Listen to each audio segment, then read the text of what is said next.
Very very special. First of all ನನ್ನ 5 ವರ್ಷಗಳ ಕಾಲ from first PUC till degree BA ನಾನು ಇಲ್ಲೇ ಓದಿರೋದು.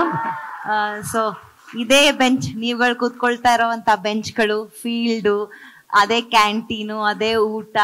So all of that I have experienced. I have loved it. Class ರೂಮ್ಗಿಂತ ಜಾಸ್ತಿ ಆಚೆ ಇದ್ದಂತ ಹುಡುಗಿ ನಾನು BA ತಗೊಂಡಿದ್ದೆ. BA journalism, psychology and women studies ತಗೊಂಡಿದ್ದೆ. ಸೊ ಹೀಗಾಗಿ ನನ್ನ ಜರ್ನಿ, ಕಾಲೇಜ್ ಲೈಫ್ ಅಂತಂದ್ರೇನೆ it's NMKRV. After that again Ajith ಆಗ್ಲೇ ಹೇಳ್ದ ಹಾಗೆ ಯೂನಿವರ್ಸಿಟಿ ಆಫ್ ಏನ್ ಮುಂದಕ್ಕೆ ಓದೋದು ಅಂತ ಆಗ್ಲೇ ಇಲ್ಲ. High Bangalore became my university. Talking about NMKRV college, ನಾನು ಮತ್ತೆ ನಮ್ಮ ಅಕ್ಕ, ನನ್ನ ಸೀನಿಯರ್ ನನ್ಗೆ ಅಕ್ಕ NMKRV ಕಾಲೇಜಲ್ಲಿ. She also have done her journalism ಮತ್ತೆ English literature and psychology here. So ಹಾಗಾಗಿ ಅಕ್ಕ ಕೂಡ, ಅಂಡ್ ಅವಳಿಗೆ, ನಾನು ಕಾಲೇಜ್ ಆಚೆ ಇರ್ತಿದ್ದೆ, ನಮ್ಮ ಅಕ್ಕ ಕಾಲೇಜಲ್ಲಿ ಒಳಗಡೆ ಸ್ಟೂಡಿಯೋಸ್ ಆಗಿ ಕೂತಿರ್ತಿದ್ಲು. ಸೊ ಹಾಗಾಗಿ ಅಕ್ಕಂಗೆ ಗೋಲ್ಡ್ ಮೆಡಲ್ ಸಿಕ್ಕಿದೆ. She's got a gold medal in journalism. I'm very proud to say that ನಮ್ಮ ಅಕ್ಕಗೆ ಹಿಂಗ್ ಸಿಕ್ಕಿದೆ ಅಂತ. And I've always been outside girl and but happy go lucky girl ತರ. ಈಗ ಅಲ್ಲಿ ನೇಮ್ ಆಫ್ ಫೇಮ್ ಅಲ್ಲಿ ನನ್ನ ಫೋಟೋ ಇದೆ, ನಮ್ಮ ಅಕ್ಕಂದಿಲ್ಲ.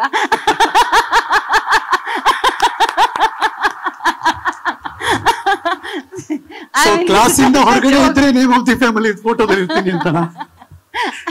ಅಂದ್ರೆ ಓದ್ಬೇಡಿ ಅಂತ ಅಲ್ಲ, ದಯವಿಟ್ಟು ಓದಿ, ನಿಮ್ಗೂ ಗೋಲ್ಡ್ ಮೆಡಲ್ಗಳು ಸಿಗ್ಲಿ ಅಂತ ನಾನು ಕೇಳ್ಕೊಳ್ತೀನಿ. ಜೊತೆಗೆ ಆ ಫೋಟೋನು ಬರ್ಲಿ ಅಂತ. ನಮ್ಮನೇಲಿ ಒಬ್ರು ಅದನ್ನ ಮಾಡಿದ್ರೆ ಇನ್ನೊಂದು ಮಾಡಿದ್ದಾರೆ ಅನ್ನೋ ಲೆಕ್ಕ ಬಂದ್ಬಿಡುತ್ತೆ. So anyways, all the best. ನನ್ನ ಅದೇ ನೆನಪು. And I think NMKRV college ಫ್ಯಾಕಲ್ಟಿಗಳು ತುಂಬಾ ಬದಲಾಗಿದ್ದಾರೆ. ಈಗ ಹೊಸಬ್ರು ಬಂದಿದ್ದಾರೆ. But I can see the zeal in all the students here. I can see all the faculty nallu, teachers allu aa zeal ide. Because when nan maatadadaga from coordinator inda hiddu principal vargunu, everybody are so dedicated to the college ge. ಏನ್ ಅದು college ಹೆಂಗೆ ಅದನ್ನ ಇನ್ನ ಒಂದಿಷ್ಟು ಮೇಲ್ಮಟ್ಟಕ್ಕೆ ತರಬೇಕು ಅನ್ನೋವಂಥದ್ದು ಒಂದೇನಿದೆ, ಆ ಆಸೆನ ನಾನು ಮೊದ್ಲಿದ್ದಾಗೂ ಇತ್ತು, ಅದನ್ನು ನೋಡ್ಕೊಂಡು ಬಂದಿದ್ದೀನಿ. ಈಗ I think percentage has become little higher. ನೀವೆಲ್ಲ ಆಸ್ ಅ ಸ್ಟೂಡೆಂಟ್ಸ್ ನೀವುಗಳು ಹೀಗೆ ಇದನ್ನ ನಿಭಾಯಿಸ್ಕೊಂಡು ಕಾಲೇಜಿಗೆ ಒಳ್ಳೆ ಹೆಸರು ತರಬೇಕು ಅಂತ ಹೇಳಿ ನಾನು ಕೇಳ್ಕೊಳ್ತೀನಿ.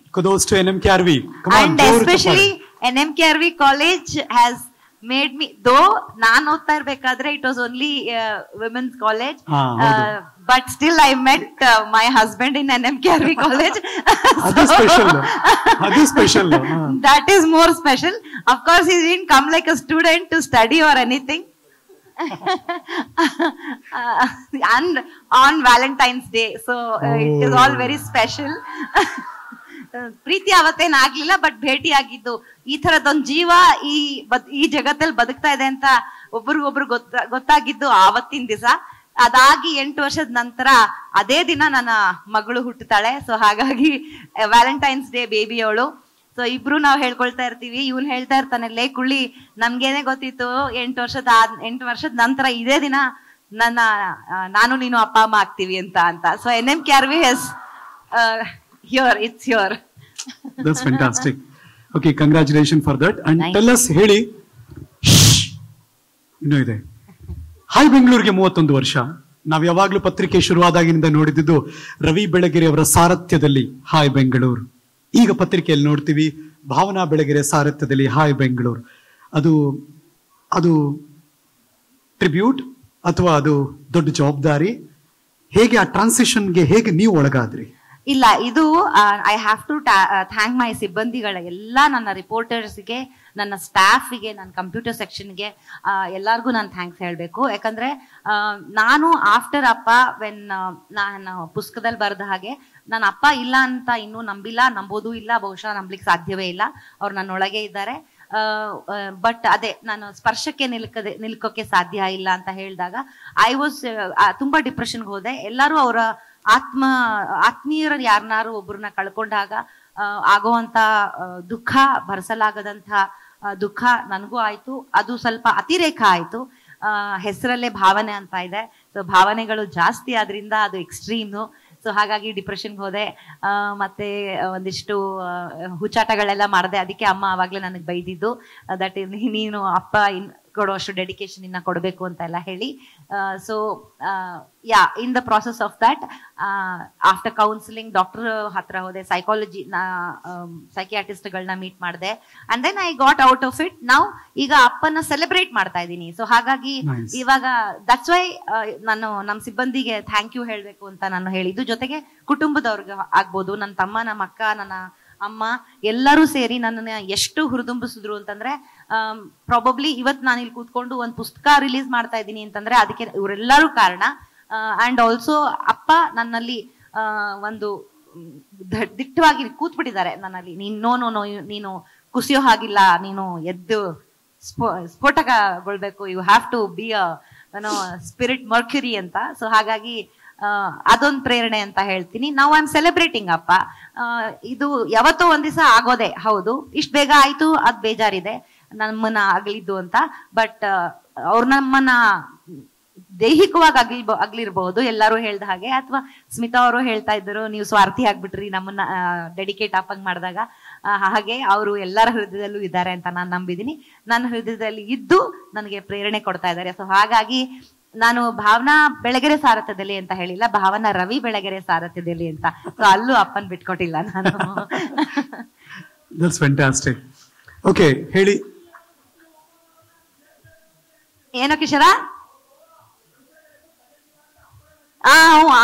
ಹೌದು ಹೌದು, ನಮ್ ಸ್ಟಾಫ್ ಕೂಡ ಜೊತೆಗೆ ಕಿಶೋರ್ ಇವಾಗ ಅವರು ಎಳ್ನೀರ್ ಕೊಡ್ತಾರಲ್ಲ ಅವ್ರು ಕೂಡ ಕಾರಣ.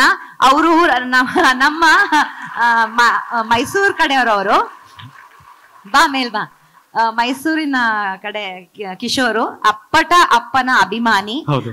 ಈಗ ನನಗೆ ಫೋನ್ ಮಾಡಿ ಲೋ ಸಾಕೋ ಇಡೋ ಫೋನು ಅನ್ನೋಷ್ಟವರೆಗೂ ಅಪ್ಪನ ಬಗ್ಗೆ ಮಾತಾಡ್ತಾನೆ ಇರ್ತಾನೆ, ಹೇಳ್ತಾನೆ ಇರ್ತಾನೆ, ಸಲಹೆಗಳನ್ನ ನೀಡ್ತಾನೆ ಇರ್ತಾನೆ. ಅವನು ತಲೆ ಎಷ್ಟು ಚುರುಕು ಅಂದ್ರೆ ಒಂದು ತುಂಬಾ ತುಂಬಾ ಅಂದ್ರೆ ತುಂಬಾ ಅಪ್ಪನ ಅಭಿಮಾನಿ. ಓದಿದಾನೆ, ಎಲ್ಲದನ್ನು ಓದಿದಾನೆ. ಒಂದು ಪೇಜ್ ಗಟ್ಲೆ ಬೇಕಾದ್ರೆ ಅವನು ಯಾವ ಪುಸ್ತಕದಲ್ಲಿ ಯಾವ ಪೇಜಲ್ಲಿ ಏನಿದೆ ಅಂದ್ರೆ ಅದನ್ನ ಹೇಳ್ತಾನೆ. ಸೊ ಹಾಗೆ ಅಂಥ ಒಳ್ಳೆ ಅಭಿಮಾನಿಯನ್ನ ನಾವು ಪಡೆದಿದ್ದಕ್ಕೆ thank you Kishore, thank you so much. ಭಗವಂತ ತಣ್ಣಗಿಟ್ಟಿರ್ಲಿ ನಿಮ್ಮನ್ನ. Thank you. ಎಳ್ನೀರ್ ಕೊಡ್ತಾ ಇದ್ದೀರಾ ಇವತ್ತು ಎಲ್ಲರಿಗೂ? ಇವತ್ತು ಇವರೇ ಎಳ್ನೀರ್ ತಂದಿದ್ದಾರೆ. ಊರಿಂದ ಅಪ್ಪನ ಮೇಲಿನ ಅಭಿಮಾನಕ್ಕೋಸ್ಕರ ತಮ್ಗೆಲ್ಲಾರ್ಗು. ಅಲ್ಲಿ ಹೋಗ್ಬಿಟ್ಟು ಆಮೇಲೆ ಗಂಜಿ ಕೊಡು, ಕಾಯಿ ಕೊಡು ಅಂತೆಲ್ಲ ಕೇಳ್ಬೇಡಿ. ಎಲ್ಲ ಇದೆ. ಓಕೆ, ತುಂಬಾ ಜನ ಕಾಂಪ್ಲಿಮೆಂಟ್ಸ್ ಕೊಟ್ಟಿರ್ತಾರೆ. ಭಾವನಾ ನೋಡಕ್ ಅಪ್ಪನ್ ತರನೇ ಇದೆಯಾ ಅಲ್ವಾ? ತುಂಬಾ ಜನ ಹೇಳಿರ್ತಾರೆ. ಏನ್ ಫೀಲ್ ಆಗುತ್ತೆ ಅಂದ್ರೆ ನನ್ಗೆ ನೀನ್ ನಡೀತಾ ಇದ್ರೆ ಅಪ್ಪನ್ ತರ ನಡೀತಾ ಅಪ್ಪನ್ ಮಗಳು ಅಪ್ಪನ್ ತರಾನೇ ಇರ್ಬೇಕು. ನಿನ್ ಹೆಂಡತಿ ನಿನ್ ಮಗಳು ನಿನ್ ತರ ಇದ್ದಾಳೆ. ಸೊ ನಮ್ಮಪ್ಪನ ಮಗಳು ನಾನು ನನ್ನ ಅಪ್ಪನ್ ತರ ಇದ್ದೀನಿ ಆಯ್ತಾ. ಸೊ ಅವ್ರು ಹೇಳೋದು, ನೀನ್ ನಡೆಯ ಸ್ಟೈಲ್ ಆಗಿರ್ಬೋದು, ಅಥವಾ ನೀನ್ ಮಾತಾಡೋ ಒಂದ್ ಧಾಟಿ ಆಗಿರ್ಬೋದು, ಒಂದ್ ಹಾಸ್ಯದ ಒಂದ್ ಪನ್ ಆಗಿರ್ಬೋದು, ಎಲ್ಲೋ ಒಂದ್ ಹ್ಯೂಮರ್ ತುಂಬೋದಾಗ್ಬೋದು, ಅದೆಲ್ಲದು ನೋಡ್ತಾ ಇದ್ರೆ ಒಳ್ಳೆ ರವಿ ಬೆಳಗೆರೆ ಮಾತಾಡ್ದಂಗೆ ಆಗುತ್ತಲ್ಲ, ಹೆಣ್ಣು ವರ್ಷನ್ ರವಿ ಬೆಳಗೆರೆ ಇದು ಅನ್ನೋ ತರ ಎಷ್ಟೋ ಜನ ನನ್ಗೆ ಕಾಂಪ್ಲಿಮೆಂಟ್ ಮಾಡಿದ್ದಾರೆ. I have taken it as a compliment. ತೀರಾ ಅತಿರೇಕದ ಎಕ್ಸ್ಟ್ರೀಮ್ ರವಿ ಬೆಳಗೆರೆ ನೋಡಿದವ್ರು ಕೂಡ ರವಿ ಬೆಳಗೆರೆ ತರಾನೇ ಅಂತ ಹೇಳಿದ್ದಾರೆ. ಅದು ತುಂಬಾ ಹತ್ರದವ್ರಿಗೆ ಗೊತ್ತು. ಆ ರವಿ ಬೆಳಗೆರೆ ಬೇಡ ನಮ್ಗೆ ಅಂತ ಕೂಡ ಹೇಳಿದ್ದಾರೆ. ಸೊ ಹಾಗಾಗಿ ನನ್ನ ಒಳಗಡೆ ರವಿ ಬೆಳಗೆರೆ ಸ್ವಲ್ಪ ಜಾಸ್ತಿ ಆವರಿಸ್ಕೊಂಡಿದ್ದಾರೆ. ಓಕೆ, ನಾವ್ ಇನ್ವಿಟೇಷನ್ ನೋಡಿದಾಗ ಅಥವಾ ಬ್ಯಾಕ್ ಡ್ರಾಪ್ ಅಲ್ಲಿ ನೋಡ್ತಿರ್ಬೇಕಾರೆ ಆಂಟಿ ನಿನ್ನೊಲುಮೆಯಿಂದಲೇ, ಈ ಆಂಟಿ ಅನ್ನೋ ಪದ ತುಂಬಾ ಜನ ಹೆಣ್ಮಕ್ಳಿಗೆ ಇಷ್ಟ ಇಲ್ಲ. ಅದೇ ಹೇಳ್ತಾರಲ್ಲ, ಆಂಟಿ ಕರ್ಸ್ಕೊಳಕ್ ಇಷ್ಟ ಇಲ್ಲ, ಬಟ್ ನೀವು ಅದನ್ನ ಆಂಟಿ ಮತ್ ಕಹೋನಾ ಅಂತ ಹೇಳ್ಬಿಡ್ತಾರೆ. ಸೊ ಹಾಗಾಗಿ ಇದ್ಯಾಕೆ ಆಂಟಿ ಇದು? ವೈ ನಿಮ್ ನಿಮ್ ಮನ್ಸಲ್ಲಿ ಹೇಗ್ ಬಂತಿದು? ಇಲ್ಲ, ನನ್ ಮನ್ಸಿಗೆ ಬಂದಿದ್ದಲ್ಲ, ಅಪ್ಪನ್ ಮನ್ಸಿಗೆ ಬಂದ್ಮೇಲೆ ಆಂಟಿನೇ ಬರ್ಬೇಕಲ್ವಾ, ಇನ್ಯಾರು ಬರ್ತಾರೆ? ನಾನಾದ್ರೆ ಬೇರೆ ಟೈಟಲ್ ಇಡ್ತಿದ್ದೆ, ಅಪ್ಪ ಟೈಟಲ್ ಇಟ್ಟಿರೋದ್ರಿಂದ aunty has to be there. ಏನ್ ಆಂಟಿ ಇದು? ಯಾರ ಆಂಟಿ ಇದು? ಆಂಟಿ ಯಾರು? ಆಂಟಿಯ ಪಾತ್ರ ಏನು? ಏನ್ ಕತೆ ಇದು? Aunty it's uh very very, ಇದ್ರಲ್ಲಿ ಎಲ್ಲ ಇದೆ, ಎಲ್ಲಾ ಅಂಶವೂ ಇದೆ. ಪ್ರೀತಿ ಇದೆ, ಮತ್ತೆ ಮೋಸ ಇದೆ, ಧೋಕಾ ಹೇಳಕೋದೆ ಮೋಸ ಇದೆ, ಆಮೇಲೆ ಇದ್ರೊಳಗಡೆ ನಿಮ್ಗೆ ಸೇಡ್ ಇದೆ, ಆಮೇಲೆ ಕ್ರೈಮ್ ಇದೆ, ಮತ್ತೆ ಅದಕ್ಕೆ ಪರಿಹಾರ ಇದೆ. ಅದಕ್ಕೆ ಅಥವಾ ಒಂದು ಆಂಟಿ ಅಂತಂದ್ರೆ she is heroine of the ನಾವೆಲ್. ಶರಣ್ಯ ಅಂತ ಕ್ಯಾರೆಕ್ಟರು. ಆಕೆ ಸೈಕಿಯಾಟ್ರಿಸ್ಟ್. ಅವಳಿಗೆ ಒಂದು ರೋಗಿಯಿಂದ ಆಗುವಂಥ ಒಂದಿಷ್ಟು ಕಾಟಗಳು, ಒಂದಿಷ್ಟು ಆಘಾತಗಳು, ಒಂದಿಷ್ಟು ಭಯಗಳು, ಅವಳು ಆ ರೋಗಿಯಿಂದ ಹೇಗೆ ಆಚೆ ಬರಬೇಕು ಅಂತ ಅನ್ನೋ ಒಂದು ನಿಟ್ಟಿನಲ್ಲಿ ಈ ಕಥೆ ನಡೀತಾ ಹೋಗುತ್ತೆ. ಅದಕ್ಕೆ ಪಾತ್ರಗಳು ಜೋಡಿಸ್ತಾ ಹೋಗುತ್ತೆ. ಆಂಟಿ ಯಾಕೆ ಬಂತು ಅಂತಂದ್ರೆ, ನೀವು ಆ ಪೋಸ್ಟರ್ ಅಲ್ಲಿ ನೋಡ್ತಿರ್ತೀರಿ, ಒಂದು ಹುಡುಗ ಹಿಂದ್ಗಡೆ ಗುಲಾಬಿ ಹೂ ಬಚ್ಚಿಟ್ಕೊಂಡು ಕೂತಿದ್ದಾನೆ. ಅವನು ಚಿಕ್ಕವನು ಆಂಟಿಗಿಂತ. ಅವನು ಸೈನ್ಸ್, ಎಸ್, ಅವನು MBBS ಓದ್ತಾ ಇರೋಂತ ಹುಡುಗ. ವಯಸ್ಸಿನ ಅಂತರ ಜಾಸ್ತಿ, ಆದ್ರೆ ಆಂಟಿ ಮೇಲೆ ಅವನಿಗೆ ಪ್ರೀತಿ. ಸೊ ಹಾಗಾಗಿ ಆಂಟಿ ಮೇಲೆ ಕ್ರಶ್ ಅವನಿಗೆ. ಅದನ್ನ ಪ್ರೀತಿ ಅಂತ ಅವನು ಅನ್ಕೊಂಡ್ಬಿಟ್ಟಿರ್ತಾನೆ. ಈಗ ನಮ್ಗಳಿಗೆ ಎಷ್ಟೋ ಉದಾಹರಣೆ ನಾವೇ ನೋಡಿದೀವಿ. ಟೀಚರ್ಸ್ ಗಳ ಮೇಲೆ ಕ್ರಶ್ ಆಗ್ಬಿಡ್ತವೆ ಸ್ಟೂಡೆಂಟ್ಸ್ಗೆ. ಸೊ ಹಾಗೆ ನಮ್ಮ ಸ್ಮಾರ್ಟ್ ಸರ್ ಬಂದ್ರು ಅಂತಂದ್ರೆ ನಾವೆಲ್ಲ ಇವತ್ತು ಕ್ಲಾಸ್ ಮಿಸ್ ಮಾಡಂಗಿಲ್ಲ, ನಮ್ ಸರ್ ಬರ್ತಾರೆ ಅಂತ. ಸೊ ಹಂಗಾಗಿ ಆ ಥರದೊಂದು ಹುಡುಗನ್ ಕ್ಯಾರೆಕ್ಟರ್. ಸೊ ಹಾಗಾಗಿ ಆಂಟಿ ಅಂತ ಅವ್ನು ಕರೀತಾ ಇರ್ತಾನೆ. ಆಂಟಿ ನಿನ್ನ ಒಲುಮೆಯಿಂದ. ಏನ್ ಜಾನ್ರ ಇದು? ಪ್ರೀತಿನಾ, ಇದು ಥ್ರಿಲ್ಲರಾ, ಇದು suspense? What exactly? It's everything like Smita said. ನೀವೊಂದು ನೆಟ್ಫ್ಲಿಕ್ಸ್ ಅಲ್ಲಿ ಏನ್ ನೋಡ್ತೀರಿ, ಎಲ್ಲಾವುದು ಮಿಶ್ರಣ ಇದೆ ಇದರಲ್ಲಿ. So there is crime, there is love, there is ಮೋಸ, ದೇರ್ ಇಸ್ ಏನು ಪರಿಹಾರ, there is lust. Yes, lust ಎಲ್ಲವುದು ಇದೆ. So it's a mixture of everything. So ಒಂದು ಆ ಪುಸ್ತಕ ಇಟ್ಕೊಂಡ್ರೆ ನಿಮ್ಗೆ you will even find police, law interfering, ಎಲ್ಲಾವುದು ಇಂಟರ್ಫಿಯರೆನ್ಸ್ ಆಫ್ ಇದೆ. ಏನೋ ಅಪ್ಪ ಶುರು ಮಾಡಿದ್ದು. ಹೌದು. ಬಟ್ ಅಪ್ಪನ ಕಥೆಯೊಳಗೆ ಬಾನಿ ಹೋಗಿದ್ದು ಹೇಗೆ? ಅದು ಕಷ್ಟ ಆಗ್ಲಿಲ್ಲ ಒಂದು, ಯಾಕಂದ್ರೆ ಕಷ್ಟ ಆಯ್ತು. ಬಿಕಾಸ್ ಅವ್ರ ಬರವಣಿಗೆಗೆ ಮ್ಯಾಚ್ ಆಗ್ಬೇಕು ಅಂತಂದ್ರೆ ನಾನೇ ಅಂಬೆಗಾಲಿ ಇಡ್ತಾ ಇರೋಂತಹ ಒಂದು ಹುಡುಗಿ ಅಂತ ಹೇಳ್ಬೋದು ಅವರ ಮುಂದೆ. ಸೊ ಹಂಗಾಗಿ ನಾನು ಕಷ್ಟಪಟ್ಟೆ. ಬಟ್ ತುಂಬಾ ಇದೆ ಅಂದ್ರೆ ಅವ್ರದ್ದು ಇನ್ನೂ ಹಲವಾರು ಅರ್ಧ ಬರ್ದಿರೋಂತಹ ನಾವೆಲ್ಗಳು ಇದಾವೆ. ಬಟ್ ಅದ್ರಲ್ಲಿ I chose Khushwant Singh for example ತುಂಬಾ ಇದಾವೆ ಟು ಟ್ರಾನ್ಸ್ಲೇಟ್. ಬಟ್ ನನ್ಗೆ ಇದು ಇಟ್ಸ್ ಬೇಸ್ಡ್ ಆನ್ ಸೈಕಾಲಜಿ. ನಾನು ಸಬ್ಜೆಕ್ಟ್ ಸೈಕಾಲಜಿ ಓದಿದ್ರಿಂದ ಜೊತೆಗೆ ಲಾ ಬರುತ್ತೆ. ಅಂದ್ರೆ ಜರ್ನಲಿಸಮ್ ಅಲ್ಲಿ we study one portion of law. So ಹಂಗಾಗಿ ಅದು ಹೆಲ್ಪ್ ಆಗತ್ತೆ, ನನ್ಗೆ ಹೆಲ್ಪ್ ಆಯ್ತು. ಅಂಡ್ ಸೈಕಾಲಜಿನಲ್ಲಿ ದೇರ್ ಆರ್ ಲಾಟ್ ಆಫ್ ಏನಂತೀರಾ ಮನೋರೋಗಗಳಿರ್ತಾವಲ್ಲ, ಆ ಮನೋರೋಗಗಳಲ್ಲಿ ನಮ್ಗೆ ಗೊತ್ತಿಲ್ಲದೆ ಇರೋಂಥ ಒಂದು ಅಂತಂದ್ರೆ, ನಾನು ಓದುವಾಗ ಇದು ನಮ್ಗೆ ಯಾವ ಮೇಡಮ್ ಹೇಳ್ಕೊಟ್ಟಿರ್ಲಿಲ್ಲ. ಬಟ್ ಎರೋಟೋಮೇನಿಯಾ ಅಂತ, ನಾವು ಸ್ಕಿಜೋಫ್ರೀನಿಯಾ ಕೇಳಿದೀವಿ, all those things we are split personalities ಅಂತದೆಲ್ಲ ನಾವು ಕೇಳಿದೀವಿ. ಬಟ್ ಎರೋಟೋಮೇನಿಯಾ ಅನ್ನೋದು ಇದು ಆಕ್ಚುಲಿ ತುಂಬಾ ರೇರ್ ಪೀಪಲ್ಗೆ ಬರುವಂತ ಒಂದು ಮನೋರೋಗ. ಆ ರೋಗಕ್ಕೆ ಪರಿಹಾರವೇ ಇಲ್ಲ. ಆ ಪರಿಹಾರ ಆಗ್ಬೇಕು ಅಂತಂದ್ರೆ ಆ ಪರ್ಸನ್ ನೀನು ಕೂಡ ಒಂದು ಗುಹೆ ಅಂದ್ರೆ ಒಂದು ಐಸಿಲಮ್ ಅಂತಾರಲ್ಲ, ಅಂದ್ರೆ ಮೆಂಟಲ್ ಹಾಸ್ಪಿಟಲ್, ಅಲ್ಲಿ ಕೂಡ ಹಾಕ್ಬೇಕೇ ಹೊರತು ಅಥವಾ ಆ ಮನುಷ್ಯ ಸಾಯ್ಬೇಕು, ಅಲ್ಲಿವರೆಗೂ ಆ ಕಾಯಿಲೆ ಸಾಯಲ್ಲ. ಸೊ ಅದೊಂದು ಭಯಂಕರ ಭೀಕರವಾದ ರೋಗ. ಆ ರೋಗ ಏನನ್ ಬೇಕಾದ್ರೂ ಮಾಡ್ಸತ್ತೆ ಆ ಮನುಷ್ಯನ ಕೈಲಿ, ಒಂದ್ ಕೊಲೆ ಕೂಡ ಮಾಡ್ಸತ್ತೆ ಆ ಮನುಷ್ಯನ ಕೈಲಿ. ನಾನು ಉದಾಹರಣೆ ಹೇಳ್ಬೇಕು ಅಂದ್ರೆ ತುಂಬಾ ಹತ್ರವಾದ ಉದಾಹರಣೆ, ಕಾದಂಬರಿನಲ್ಲೂ ಬರ್ದಿದ್ದೀನಿ. ಅದರಲ್ಲಿ ಉಪೇಂದ್ರ, ಹೀರೋ ಆಕ್ಟರ್ ಉಪೇಂದ್ರ, ಅವ್ರ ಮನೆ ಮುಂದೆ ಪ್ರತಿದಿನ ಒಂದ್ ಹುಡುಗಿ ನಿಂತಿರ್ತಿತ್ತಂತೆ ಮರದ ಕೆಳಗಡೆ. 8 ಗಂಟೆ ಸುಮಾರು ಅಥವಾ 7 ಗಂಟೆ ಸುಮಾರು ಉಪೇಂದ್ರ ರವರು ಶೂಟಿಂಗ್ಗೆ ಅಂತ ಕಾರ್ ತಗೊಂಡು ಅವರು ಹೊರಟ್ರೆ, ಅವಳ ಭಾವನೆಯಲ್ಲಿ, ಅವಳ ಪ್ರಕಾರ, ಎರೋಟೋಮೇನಿಯಾ ಅಂದ್ರೆ ಏನು ಅಂತ ನಾ ಹೇಳ್ತಾ ಇದ್ದೀನಿ, ಆ ಕಾಯಿಲೆ ಗುಣಗಳು.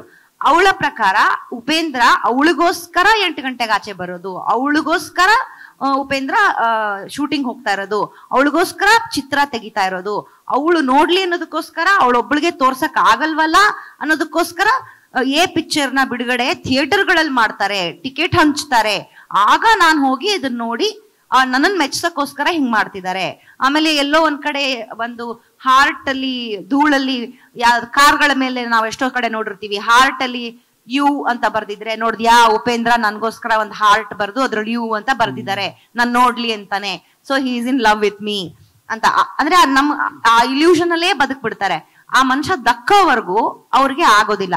ಅದು ನೀನ್ ಫ್ಯಾಂಟಸಿಲ್ ಬದುಕ್ತಿದ್ಯಾ ಅಂತ ಒಂದು ಮನೋರೋಗಿ ಗೆ ಗುಣಪಡಿಸುವಂತ ಒಂದ್ ವೈದ್ಯ ಹೇಳ್ದಾಗ ಅವ್ರಿಗದ ಅರ್ಥ ಆಗೋದಿಲ್ಲ. ಸೊ ಹಂಗಾದ್ರೆ ಆ ಮನುಷ್ಯ ನಂಗೆ ಸಿಗೋದಿಲ್ವಾ ಅಂತ ಅನ್ನೋದು ಮನದಟ್ಟು ಮಾಡ್ಕೊಟ್ರೆ ಕೊನೆಗೆ ಆ ಮನುಷ್ಯ ಸಾಯ್ಬೇಕು. ಅದು ಇನ್ನೊಬ್ರ ಮೇಲೆ ಹೋಗುತ್ತೆ, ಆಕರ್ಷಣೆ ಇನ್ನೊಬ್ಬರ ಮೇಲೆ ಹೋಗುತ್ತೆ. ರೋಗ ಸಾಯಲ್ಲ, ಮನುಷ್ಯನ್ ಬೇಕಾದ್ರೆ ಸಾಯಿಸ್ತಾರೆ, ನನಗ್ ನೀ ಸಿಗಲ್ಲ ಅಂದ್ಮೇಲೆ ಸೊ ದಟ್ ರೋಗ ನೀನ್ ಸತ್ತೋಗು, ಸೊ ದಟ್ ನಾನು ಇನ್ನೊಬ್ಬನ ದಕ್ಕೋನ ಮೇಲೆ ನಾನು ಆ ರೋಗನ ಮಾಡ್ಕೋತೀನಿ ಅಂತ. ಸೊ ಹಾಗಾಗಿ ಆ ಬೇಸ್ ಮೇಲೆ ಈ ಕಥೆ ಇರೋದ್ರಿಂದ it is a very thrilling ಅಂತ ನಾ ಹೇಳ್ತೀನಿ. ನೈಸ್. ಇಲ್ಲಿರೋ ಎಷ್ಟೋ ಜನ ಯುವ ಬರಹಗಾರರಿಗೆ ಉಪಯೋಗ ಆಗ್ಲಿ, ಒಳ್ಳೆ ಬರಹಗಾರ್ತಿ ಆಗುವುದು ಹೇಗೆ?